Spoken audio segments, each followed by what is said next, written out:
everyone. Welcome back to this week's episode of the Resilience Report. This is going to be a solo one, primarily because I've been getting a lot of feedback from listeners, but also in my own day-to-day, this is a topic that I realize we really need to go in deeper. And that is this idea of green claims, and more specifically, the guidelines and regulations coming into place this year, so we're recording in 2024, and how this might change our businesses and how we position our products and services. So for those of you who know me maybe a little bit less closely, outside of my podcast, I do work in a role that allows me to work both in marketing and in sustainability.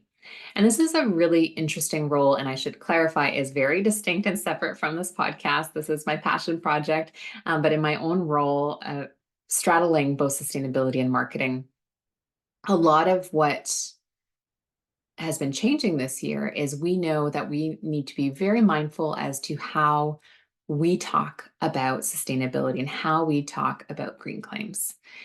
And today I'm going to talk a little bit more about how the regulations and guidelines are changing, what you need to know, some of the risks that are associated with making those claims, and then 3 quick tips that you can immediately action at your business so as to be able to be more mindful with how you're talking about your products and solutions. Of course, I'm going to start off by saying, if you are part of a larger organization and have a compliance and legal team, please go talk to them. They probably have a lot more context that they're able to apply directly to your business. That being said, I know we have a number of our listeners who are entrepreneurs or leaders as part of a smaller organization and really trying to have that positive environmental impact. So hopefully this episode just gives you a little bit of that overview and then also helps give you some of those tips that you can take straight back to your teams. So I mentioned that 2024 is a big year when it comes to changes with regards to guidelines and regulations pertaining to green claims. We started the year off really strong, especially in the European market, where members of parliament took a really important step when it comes to green claims. And before we dive into this, maybe just a quick context as to why this is happening. Why are governments stepping in and creating boundaries as to what companies can and cannot say?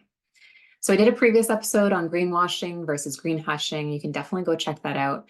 But very quickly, and I would say more practically in our day-to-day, if you think about it, let's say you take your business hat on and you put your consumer hat on and you go out and you're probably like me, and for the most part, you're trying to buy products that have environmental or social claims. You're trying to vote with your dollar, make the right decisions. But how many times are you looking at that product and you're like, oh, I think this means it's a better choice, but you're still not totally trusting what the language says, and you're not really sure how much better it is than, let's say, a competitor. And so this is what these green guides and guidelines and directives are trying to put into place, is to help us as consumers better trust and know exactly what we're getting when we're buying a product or service. So going back to Europe, just wanted to put that little note out there as to why these guidelines are coming, because it can certainly seem like from the business side that this is just an extra challenge when you're trying to do something great, that these rules and regulations are coming in. But it's really to help us protect the consumer, to make sure that they really know what they're getting. So in Europe, they're taking this very seriously. In January, we saw that the majority of the members of European Parliament passed a green directives or greenwashing directives, where they're going to be putting a lot more strict guidelines as to what companies can and cannot say when it comes to green claims. So definitely worth checking out those green claims directive or greenwashing directives. They're actually sister directives that were brought in. But examples of what they're now regulating include the very hot topic of carbon neutrality. And they're basically saying that carbon offsets, the use of carbon offsets, which a lot of companies have been using to make that carbon neutrality claims, can really only be leveraged in messaging when you've done everything else to reduce your emissions, and you're basically using those offsets to offset that last piece of your business that you really cannot do anything further to reduce the emissions, like you've really done everything else. So it's really going to be as that last resort, I would say, versus this band-aid solution that a number of companies have been using, especially high emitting industries. They're also going to be looking a little bit more if you're positioning one product as better than another product, even within your own line or versus competitors. They're going to get really strict in terms of seeing what kind of documentation do you have to prove that. And so what does this look like from a penalty standpoint? Because in Europe, we're talking more regulation. So this is where the governments locally are going to go back. So the members of European Parliament passed it, and now it's up to the individual countries within the EU to draft what this is going to look like for the respective countries. But the proposed penalties are actually pretty serious. So it's fines of up to 4% of annual turnover for a company, which is a huge fine. It's not one of these ones that a company can just kind of brush off and pay off. They're also talking about possibly excluding you from future procurement opportunities. So really not only dinging you with fines, but then also limiting your future business. So they're getting extremely serious. I would really recommend that you check it out. This is going to be absolutely fascinating to see how this unfolds. But what I do think is really beautiful is that this was almost a unanimous and like across both sides, if you will, of Parliament trying to push this. And this was really just because I think everyone understands that the Wild West of sustainability claims right now is not working. And so we need to have those guidelines. Europe is even talking about bringing in third-party validation, where they're going to have a number of approved third parties to approve your messaging claims and sustainability claims, so that even before you make them, you're getting this vetting process. This might be, as a marketing professional, I would say this might be a little bit heavy. I'm really curious to see how this is going to play out. And just the pure logistics, if you're trying to get a campaign out there, what does that look like? Maybe it's some pre-approved messaging, but it's going to be really interesting to see how this plays out.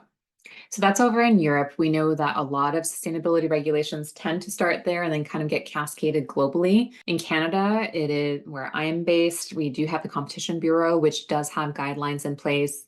We also know that we are largely shaped by our neighbors to the south in the USA. And in 2024, we are also going to see updates this year. So unlike Europe, where it is actually regulations that are being updated, what we're expecting in the US is in terms of their guidelines being updated.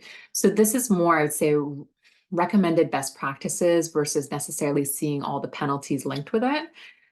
But this is the Federal Trade Commission's Green Guides. And so their Green Guides are updated every 10 years. This is not a new thing that's being introduced. It's just that every decade or so, they tend to open up their guidelines based on the latest in the reality of the space. A lot has changed in the last decade when it comes to sustainability claims. So it's going to be really interesting to see what these guidelines are going to look like when they ultimately get published this year. We already know that the Federal Trade Commission has opened this up to the public for feedback. And they were asking questions specifically around a few topics, carbon neutrality, once again. They were also looking at things like recyclability and recycled content. So very curious to see how this is going to shape up. They were also even asking, should this be taken a step further and go from guidelines to more of a regulation standpoint? So very interesting to see how this is going to shape up. Two very different approaches, but all in the same year. And it will be neat to see, how one might impact the other. Of course, the risks might vary depending on where you're located in terms of these green claims. It might be purely just that guideline and best practices. However, in the US, we know that one of the number one risks of making any green claims that are not substantiated is that of class action lawsuits. We're seeing this with a number of different companies being taken to court over green claims that they couldn't back up and that were really misleading to consumers. And so that is probably the biggest risk, I would say, in the US. Some fines, but I would say nothing like what we're seeing over in Europe. So certainly in Europe, it is that potential now coming risk of those huge fines. And then also, I really do think that the idea of being eliminated as part of that procurement process is also going to be a big push for companies to take it seriously and making sure that they can have that business continuity. So we talked about guidelines, we talked about regulations, we talked about the nuances as to what's coming up around the world, we talked about some of the risks. And I would also just say, we talked at the very top that the biggest risk, especially if you are genuinely trying to do the right thing, is that you just want to make sure you're keeping the trust of your customer. I mean, at the end of the day, they're coming to you because they really believe that you offer a better alternative for better business. And so it's just really making sure that you are providing the backing to your claims so that they really feel like they can have that trust. And so the last piece, I promised you that I would have 3 quick takeaways that you can bring back right away to your business.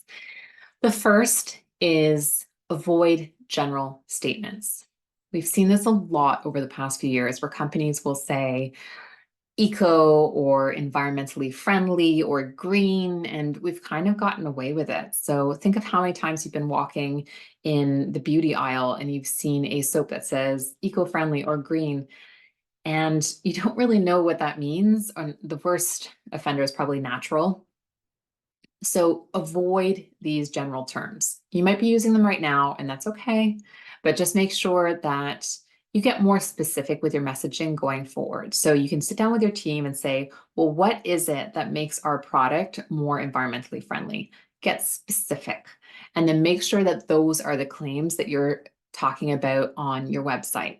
So for example, maybe the big environmental thing that you've been doing is your packaging. Well, don't say your entire product is environmentally friendly. Say, we have reduced our packaging by X% by doing this process. So get very specific as number one.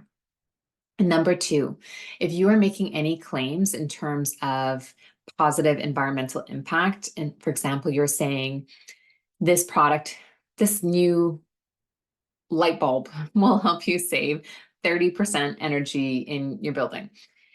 If you generally think that is true and you've done the calculations, you need to document those calculations. So any claims that you're making, make sure that the process has been documented somewhere. This is ultimately, if ever there's an audit by a third party, that you can show why you even made that claim in the first place. So document that process. And the third piece is, once you've documented that process, it's kind of like a part 2 of number 2, which is once you've documented that process, make sure it's repeatable. So just because you've done a test once and you got one kind of result, make sure that if an outside auditor comes in and tries to do it themselves, that they would get a similar result. So by documenting it, you're going to help already because you're going to be able to guide that third party as to how you got your number and kind of guide them as how they can get that number. And then you just need to make sure that if somebody else attempts to do it, that they're going to get the same result. So avoid general claims, get specific, document your process, and then make sure your process is repeatable. 3 really quick things, but it can make a big difference, especially if you start right now. We know that a lot of things are going to be changing in 2024 and beyond. Hopefully this gives you a little bit of a snapshot. You can start researching a little bit further, but just by following those 3 steps, you're going to be positioned that much better than your competition, and even just that much better than how you were doing it yesterday. It's all about those incremental improvements, especially as you're trying to disrupt your respective industry in pursuit of better, more responsible, and more resilient business. It's a journey, not a destination. So don't feel bad if maybe you've been doing some of these the wrong way, and just try and take this as an opportunity to clean it up, get stronger in your messaging, and really just keep an eye out because this year is going to be a fascinating one for all of us. Thank you to all of our supporters. It means the world that we get to do this together, and the community that we're building has been phenomenal. So keep on sending your recommendations as to what you'd like to see next.